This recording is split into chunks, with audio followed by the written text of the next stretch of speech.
मित्रों नमस्कार। आपका बहुत बहुत स्वागत है। मित्रों आज कुछ खास खबरों पर चर्चा करते हैं। जो पार्लियामेंट में लोकसभा में रमेश बिधूड़ी ने बसपा के सांसद दानिश अली के बारे में कुछ अपशब्द कहे थे और उन अपशब्दों को लेकर बहुत आपत्ति जताई गई थी और पूरा देश में चर्चा रही कि किसी सांसद को और एक संसद के भीतर इस तरह की बात नहीं करनी चाहिए। तो ये बिल्कुल बात सही कि एक सांसद को इस तरह की बातें नहीं करनी चाहिए। ये मर्यादा की भी बात है, संसदीय शब्दों की भी बात है और चूंकि लोकसभा हमारा मंदिर है और पूरी दुनिया की नज़र इस पर है तो तब बिल्कुल भी नहीं करना चाहिए। लेकिन आज उसमें एक बात निकल कर आई है कि दानिश अली, मैं पर्सनली दानिश अली को जानता हूँ, बहुत अच्छे व्यक्ति हैं, जामिया मिलिया के स्टूडेंट हैं और स्वभाव से भी बहुत अच्छे हैं। निशिकांत दुबे ने कहा क्योंकि जब कैमरा था वो कैमरा रमेश बिधूड़ी के चेहरे पर था, दानिश के चेहरे पर नहीं था। तो रमेश बिधूड़ी जो कह रहे थे उनका माइक ऑन था, वो रिकॉर्ड में था और जो दानिश अली कह रहे थे वो रिकॉर्ड में नहीं था क्योंकि माइक ऑन नहीं था। जब माइक ऑन होता है स्पीकर कहता है, यानी जो चेयर पर बैठे लोग होते हैं वो जब कहते हैं तो वो रिकॉर्ड होता है। जो बाकी लोग क्या शोर शराबा कर रहे हैं वो रिकॉर्ड नहीं होता है। तो आज निशिकांत दुबे ने कहा कि दानिश अली ने प्रधानमंत्री के बारे में बड़ी आपत्तिजनक बात कही। हालांकि हमने नहीं सुना क्योंकि उसमें उनका माइक ऑन नहीं था, लेकिन वो कह रहे हैं कि उन्होंने कहा कि प्रधानमंत्री नीच है। तो मुझे लगता है कि ये इस तरह के शब्दों को प्रधानमंत्री के लिए, प्रधानमंत्री जैसे हमारे देश के जो सर्वोच्च पद पर होता है, जो एग्जीक्यूटिव है, सर्वोच्च एग्जीक्यूटिव, उनके बारे में इस तरह की शब्दावली का इस्तेमाल बिल्कुल नहीं होना चाहिए। चाहे वो किसी भी पार्टी का हो, किसी भी धर्म का हो, किसी भी जाति का हो, ऐसे शब्दों का इस्तेमाल नहीं करना चाहिए। और एक बार कांग्रेस के नेता मणिशंकर अय्यर ने कह दिया था, तो उस बार प्रधानमंत्री 2019 की बात है, तो 2019 में वो पूरी ताकत के साथ और वो दोबारा सत्ता में आए। तो इस तरह की बातें कहना दानिश अली के लिए, क्योंकि वो एक पढ़े लिखे व्यक्ति हैं, उनको बिल्कुल शोभा नहीं देता। और रमेश बिधूड़ी ने जो कहा उसको कोई एक्सेप्ट नहीं कर सकता। तो आज भी उसको लेके बड़ी चर्चा रही। निशिकांत दुबे ने लोकसभा अध्यक्ष को चिट्ठी लिखी कि उसकी जांच होनी चाहिए, कैसे उन्होंने प्रधानमंत्री के बारे में अपशब्द कहे और उन्होंने प्रोवोक किया बिधूड़ी को, इसलिए बिधूड़ी ने बोला। और उसके बाद सुप्रिया सुले ने इस टेकर को चिट्ठी लिखी है और डीएमके ने भी कि एक प्रिविलेज कमेटी में उसको डाला जाए और उसके खिलाफ कार्रवाई की जाए। तो आज इसको लेके भी खूब राजनीति होती रही।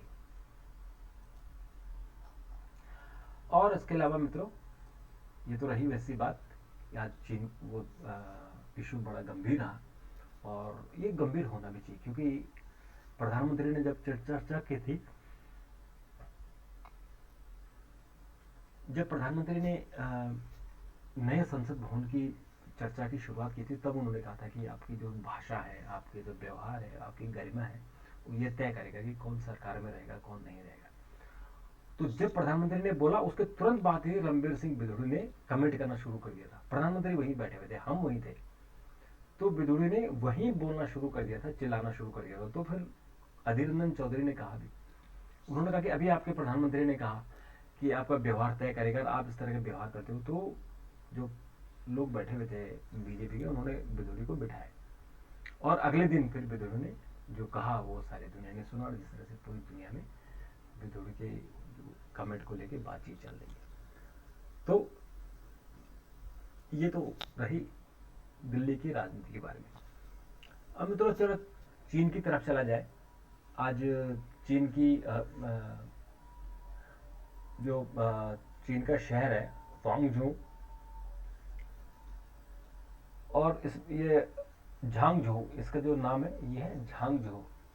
तो इसमें आज 2022 के एशियाई खेलों का रंगारंग शुभारंभ हुआ और चीन के राष्ट्रपति शी जिनपिंग ने इसका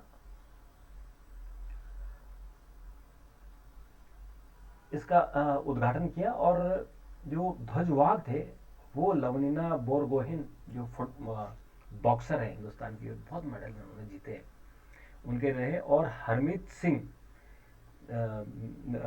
हरमनप्रीत सिंह, ये इसके ध्वजवाहक रहे। तो इन दोनों ने भारत के झंडे को, तिरंगे को आज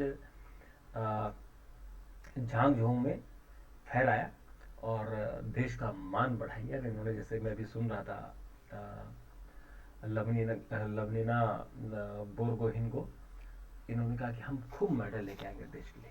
तो हमारी शुभकामनाएं, खूब मेडल लेके आए। और मित्रों, आज प्रधानमंत्री सुबह तो दिल्ली में थे, जहां उन्होंने वकीलों से बात की, और दिन में वो बनारस चले गए अपनी कंस्टिट्यूंसी में, और वहां उन्होंने एक क्रिकेट स्टेडियम का उद्घाटन किया, उसका शिलान्यास किया, जो एक नया स्टेडियम बनने वाला है 30,000 की क्षमता वाला। तो अब उत्तर प्रदेश में तीसरा स्टेडियम होगा। एक तो लखनऊ में है, एक कानपुर में है, और तीसरा अब ये बनारस में बन जाएगा। 30,000 की कैपेसिटी होगी। और इसका जो लुक है, और इसका जो डिजाइन है, उसको भगवान विश्वनाथ के जो मंदिर है, विश्वनाथ धाम में, उसके डिजाइन से मैच किया गया है, ताकि ये लगे इसकी जो कल्चरल आइडेंटिटी है बनारस की, कि शिव का त्रिशूल, त्रिशूल के ऊपर चांद, तो ये इस तरह से खूबसूरत सा दिखेगा। और आज जो क्रिकेटरों की बड़ी लंबी टीम वहाँ आई हुई थी, सुनील गावस्कर, कपिल देव, दिलीप बैंसरकर, विश्वनाथ, और रोजर बिन्नी जो बीसीसीआई के इस वक्त प्रेसिडेंट हैं, और जय शाह जो सेक्रेटरी हैं, ये आए थे। सचिन तेंदुलकर, तो सचिन तेंदुलकर ने आज प्रधानमंत्री को एक टी शर्ट भी दी, लेकिन वो टी शर्ट क्रिकेट की, हमारे इंडियन क्रिकेट की नहीं है। वो सचिन तेंदुलकर को ऐसा नहीं करना चाहिए था। उन्होंने ड्रीम 11 की, जो ड्रीम जुआ खिलाती है, यानी जुआ खेलने वाली टीम की टी शर्ट उन्होंने प्रधानमंत्री को दी, नंबर 1 करके, नमो करके नंबर 1 टी शर्ट उन्होंने लॉन्च की और वो प्रधानमंत्री को सौंपी। तो ये ठीक है बाकी, लेकिन ये ठीक नहीं है जो उन्होंने आज प्रधानमंत्री को पहनाई। वो ड्रीम 11 की, ड्रीम 11 एक जुआ खेलने वाली कंपनी है, जो क्रिकेटरों को, जो दर्शक हैं उनको बोलती है ऑनलाइन जुआ खेलो, बैट लगाओ 49 रुपए का। फिर उसके बाद कई लोग उसमें लाखों रुपए हार गए। अभी जो आईपीएल का T20 हुआ था, वर्ल्ड कप, उसमें बहुत सारे लोग पैसे हार गए। तो ये जुए की नहीं खेलनी चाहिए थी।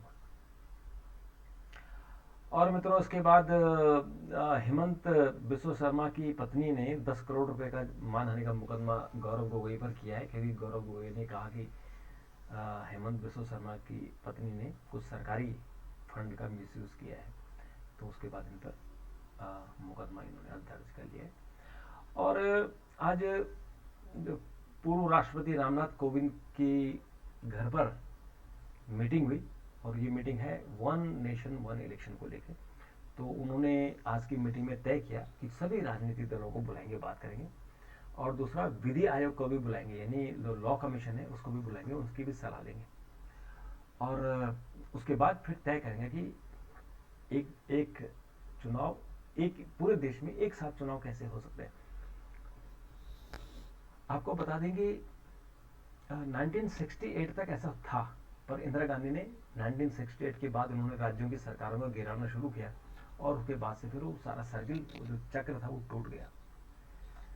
और मित्रों, इसके अलावा आज डूसू के चुनाव हुए।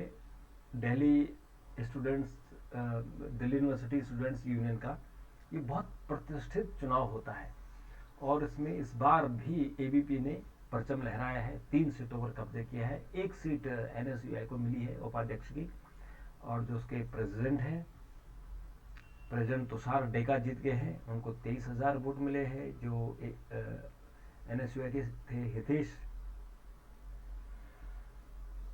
वो 3,000 वोटों से हार गए हैं। और एक अभी दहिया है, वो आपके एनएसयूआई के हैं, और इन्होंने धनखड़ को हराया है एबीपी के 1800 वोट से। और अपराजिता सचिव बनी है, और डॉक्टर ये जो संयुक्त सचिव बने हैं वो हैं बैंसला। तो इस तरह से 3 सीटें एबीपी ने जीती। तो अखिल भारतीय विद्यार्थी परिषद ने, जो आरएसएस से जुड़ी हुई तो वैसे कई सालों से आरएसएस का यानी एबीपी का बहुत बड़ा दबदबा रहा है। और मित्रों इसके अलावा ट्रूडो के दावे को कनाडा वाले झूठा मानते हैं। जो ट्रूडो कह रहा है कि जो आतंकवाद नहीं है वहाँ, और ये कह रहा है कि भारत ने जो भी सिक्का की वहाँ गोली से मौत हो गई थी उनकी, तो उसको ट्रूडो ने कहा था कि भारतीय खुफिया एजेंसी ने उसे मरवाया है। तो ये कनाडा के लोग इस बात को एक्सेप्ट नहीं कर रहे हैं कि ऐसी घटना भारत कर सकता है। तो मित्रों इसके अलावा खालिस्तानी आतंकी पन्नों के ठिकानों पर एनआईए ने खूब छापेमारी की है। चंडीगढ़ और अमृतसर की कई संपत्तियां कुर्क की हैं। और इसके अलावा मित्रों जो कुछ और खबरें हैं, जैसे कि आज प्रधानमंत्री ने वकीलों के कॉन्फ्रेंस को संबोधित किया था, और उन्होंने कहा कि जो भारत की जो भाषा है, कानून की भाषा, उसको आम लोग की भाषा बनानी चाहिए, क्योंकि आम आदमी को समझ नहीं आएगा कि कानून क्लिष्ट है, तो फिर कानून न्याय कैसे मिलेगा। और भारत के प्रति विश्व का भरोसा बढ़ने से निष्पक्ष और स्वतंत्र न्याय व्यवस्था की बड़ी भूमिका इसमें है, उन्होंने सबको कहा। और साथ में चीफ जस्टिस ऑफ इंडिया भी थे, तो बड़ा अच्छा। चीफ जस्टिस ऑफ इंडिया इस बार बहुत कमाल किया है, बहुत मज़ेदार व्यक्ति है, बहुत ही विद्वान व्यक्ति है। तो और उनकी जो सोच है वो गजब की सोच है उनकी। तो आज कांग्रेस ने कहा कि नई संसद भवन जो है मोदी मल्टीप्लेक्स है, बहुत गलत बात कांग्रेस का इस तरह से कहना।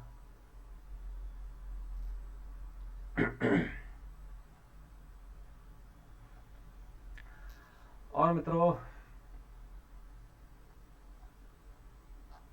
इसके अलावा प्रधानमंत्री आज वंदे भारत एक्सप्रेस की 9 ट्रेनें लॉन्च करेंगे एक साथ। और ये 9 ट्रेनें 15 राज्यों में चलेंगी।